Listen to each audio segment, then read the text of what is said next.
ẹ darapọ̀ mọ́ ẹgbẹ́ olóṣèlú tó ń pè ní APC, ẹ declare fún Jagaban bàbá Bọ́lá Tinubu. So kí ló fà? Okay, ẹ ṣé gan-an ni olóòtú, my dear brother David Hamilton. Ó ṣe pàtàkì pé ká máa the word or the language that we use sometimes ká máa clear dáadáa. Dídarapọ̀ ó yàtọ̀ sí pé I endorse. Ṣé ń gbọ́rọ̀ mi sà? Àgbọ́yé. I endorse ó yàtọ̀ sí pé sí nínú Yorùbá ìjàngbara mọ́ o àti wá di olóṣèlú. Ṣé ti rí pé that is a very different thing. Yeah. Now, ìdí wo la fi endorse Asiwaju Bola Ahmed Tinubu? Ó ṣe pàtàkì kí àwọn èèyàn kan máa gbọ́. Lóòótọ́, by the special grace of God, I convene Yoruba World Congress here in the UK alongside with my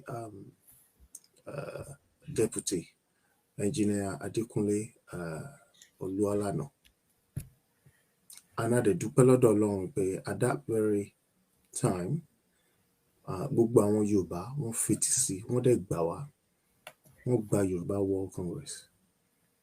Kí ni aim and objective wa? Number one is the cohesion among the whole Yoruba people. Ṣé ń gbọ́rọ̀ mi sá o? When we say cohesion, yeah, ètò bí Yorùbá tó wà ní London, tó wà ní America, tó wà ní Japan, tí gbogbo wa ṣe máa mọ̀ pé yes, àṣepapọ̀ ó ṣe pàtàkì. Tá bá dẹ̀ ń sọ pé àṣepapọ̀ yìí nínú Yoruba World Congress, you have to understand it's not just about pé ká kúrò nínú Nàìjíríà nìkan.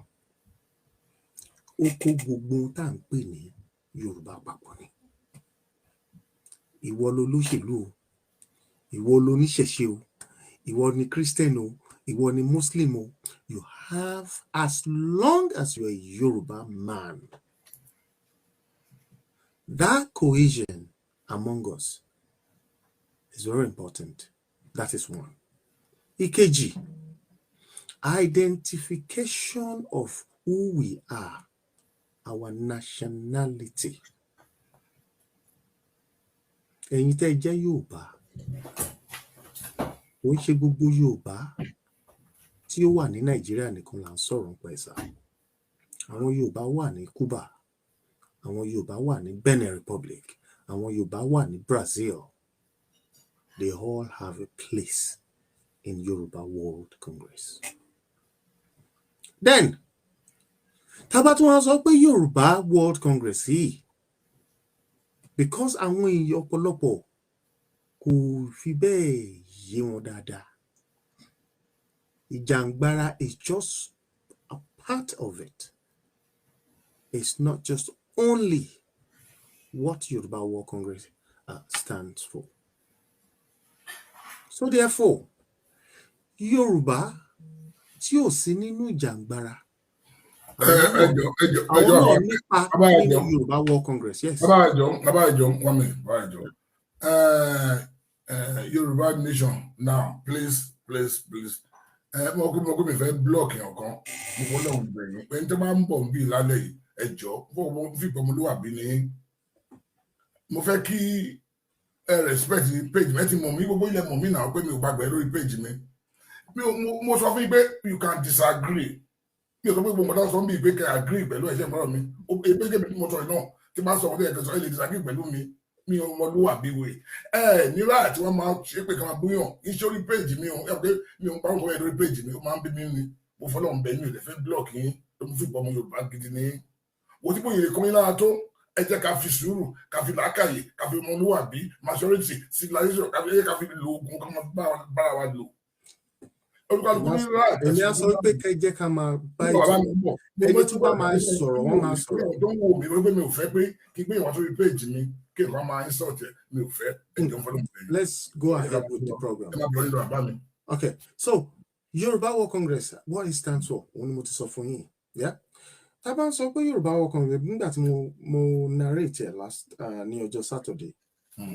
Kò sí bá ṣe máa sọ tà ní màmá rántí àwọn bàbá wa Àlàní Akínrìnàdé general. Yeah. Àdé in Yoruba World Congress now. Bẹ́ẹ̀ mú àwọn àgbààgbà tó ń gbé sílẹ̀ nìwọ̀nyẹn. Mo dárúkọ ọ̀pọ̀lọpọ̀ àwọn èèyàn tó wà ńbẹ̀. Nígbà tó ń dẹ̀ gbé sílẹ̀, èyí ò ń mean pé bóyá wọn ò bá olóṣèlú ṣe, wọn ò bá àwọn tó jẹ́ pé oníṣẹ̀ṣe ṣe, wọn ò bá àwọn tó jẹ́ Muslim, Christian, everybody ṣe. What count is ohun tó máa mú ìfọ̀kànbalẹ̀ ìrọ̀rùn wá fún orílẹ̀-èdè Yorùbá nation. Now gbogbo àwọn ọ̀pọ̀lọpọ̀ tó ń sọ̀rọ̀ wọ̀nyí, mi ò blame wọn lọ títí. Àìmọ̀kan ló pọ̀ jù. After some time, ọ̀rọ̀ tá à ń sọ ayé wọn. Why tá fi ọwọ́ sí endorsement Bola Ahmed Tinubu Asiwaju? Tẹ́ bá wò dáadáa. Láti bí ọdún méjì báyìí tá ti bẹ̀rẹ̀ iṣẹ́ yìí, tá ti gbọ́rọ̀ Yorùbá nation dìde. Ìṣe tá a ṣe kọ́kọ́ gbé ọmọdé gbà àgbà gbà. The intellectuals wọ́n gbà. Up until when it now turned to something else. But I'm not here to condemn anybody because gbogbo wa la ní right láti contribute into what we call that self-determination. It is everyone's right. The only thing ni pé ìṣètò wa ṣe wá fẹ́ gbé yẹn, òun ló wá kù sí ẹ lọ́wọ́. Lóòótọ́ a gbé ètò kalẹ̀, but nígbà tó bá ti wá di wípé wọ́n ti gba ètò yẹn, ó ti wá ń go way other way round. Kí lẹ ṣe fẹ́ pé kírú èmi àti àwọn ọ̀pọ̀lọpọ̀ àwọn èèyàn tá a pè tó jẹ́ professors, tó ń jẹ́ engineers, tó ń jẹ́ scientists ní many UK universities and all over the world. Àwa la gbé Yoruba World Congress lọ sí America, Canada, France, and so many places. Now, tí a bá dẹ̀ rí pé ohun tí ń lọ sí ọ̀nà tí ò tọ́ tí ò yẹ, táwa náà bá dẹ̀ wá dúró síbẹ̀, ó máa kù díẹ̀ káàtó ká máa wò pé bí ọ̀rọ̀ jàǹgbara ṣe ń lọ yìí ṣó dáa. Nínú Yoruba World Congress tẹ́ bá wò dáadáa, ibẹ̀ ni ọ̀pọ̀lọpọ̀ ẹgbẹ́ ti jáde ìlànà. Nígbà tí bàbá kúrò, wọ́n lọ sí ìlànà. Nínú ibẹ̀ yẹn náà lẹ ti máa rá wọn directorate. Mi ò mọ ẹgbẹ́ tó tún wà sí ibẹ̀, ọ̀pọ̀lọpọ̀ àwọn èèyàn sọ fún mi pé maybe YSM àbí kíní kan, I don't know. But the truth of the matter, kí là ń ṣe ìjàǹgbara ìgangangan fún? A solution that will bring ease to every Yoruba man and woman, men and women. A dẹ̀ wò pé ọ̀nà mélòó la fi ń gba orílẹ̀-èdè. Tẹ́ bá ṣàkíyèsí dáadáa. Léyìí tó jẹ́ wípé ó yí ọ̀pọ̀lọpọ̀ àwọn èèyàn. Ìkíní, ọ̀nà ogun. My dear brother David Hamilton, ṣé ẹ ti ready láti lọ sí Nàìjíríà? Ṣé ẹ ti ní nǹkan ogun tẹ́ fẹ́ lọ fi jà nílé? Gbàdúrà ogun o. Thank you. Mo ń béèrè lọ́wọ́ yín ni. Okay, tẹ́ ẹ bá ní nǹkan ogun, ṣé ti láwọn ọmọ ogun tẹ́ ti kó sílẹ̀? Tẹ́ fẹ́ fi. Gbàdúrà ogun ní ìyàn kan ọmọ ogun kan. Ìbéèrè ni fún àwọn kọ̀ọ̀kan, especially àwọn tó ń type nǹkan, kan bá lè máa understand our stand. Now, that means through war yẹn, it is not an option for us, right? Then ọ̀nà kejì, through this diplomacy tá a ti ń gbà lọ. After all, ìgbà tí bá ètò pẹ̀lú àwọn bàbá wa Banji Akíntóyè, inú Yoruba World Congress náà mà náà ti lọ sí UNPO. Nínú Yoruba World Congress yìí náà ni mo ti convene October 1st rally. Nínú Yoruba World Congress yìí láti ṣe ọ̀pọ̀lọpọ̀, even gan flag ten ló lé mi. Nínú Yoruba World Congress yìí láti kó ọ̀pọ̀lọpọ̀ àwọn èèyàn jọ láwọn ọmọ tí orí wọn pé tí wọ́n lọ rí àwọn ọba from one place to another tó dẹ̀ ń bá wọn sọ̀rọ̀. Ọ̀pọ̀lọpọ̀ lẹ́tà tá à ń kọ sí wọn mo ti fún yín ní gbogbo àwọn copies wọn rí tó dẹ̀ jẹ́ pé wọ́n adé ọ̀dọ̀ wọn wọ́n dẹ̀ receive wa.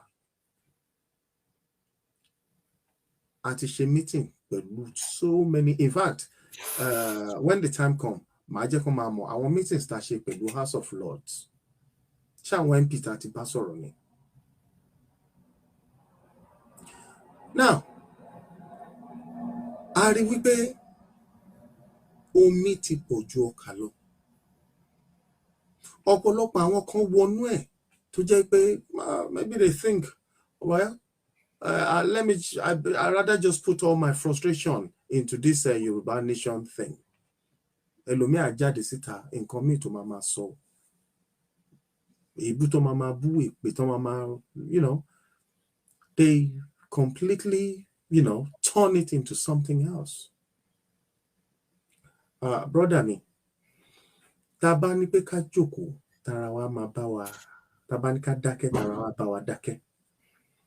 Ṣé ń gbọ́rọ̀ mi sá o? Àgbọ́yé.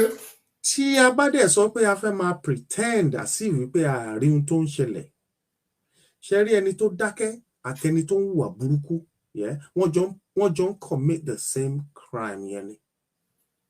Because your voice must work wherever injustice to prevail. Should be able to make use of your own voice and actions.